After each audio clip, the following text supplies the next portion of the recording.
Hey everybody, what is going on? I hope you guys are all doing well and welcome to another tutorial video. In this video, I'll be showing you guys how you can use the Chroma key tool in Davinci Resolve. So let's get right into it. Once you've added your video to the timeline, what you want to do to use the Chroma key, and Chroma key is used for green screens and other things like that, to remove any background of a singular color. This video won't work perfectly, but it will serve as a demonstration.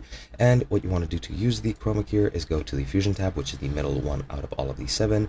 Click on the media input, click control or command space, and then search for the chroma key. Once you click that, just click add that and it'll be added to this graph here. Now the media input will be connected to the chroma key and chroma key will be connected to the media output.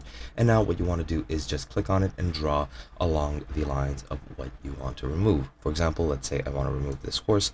I just draw here, and as you can see, all those shades of brown were removed from the video. And if I click on this black part here, as you can see, the black parts were removed as well. If I click on the white parts are removed as well, and that is pretty much it. Now, as I've said, a flat green background would fit perfectly for this. Sadly, I don't have access to that at the current moment, but you pretty much get the gist of it. All you have to do is click on the color you want to remove, and as you can see, it gets removed instantly.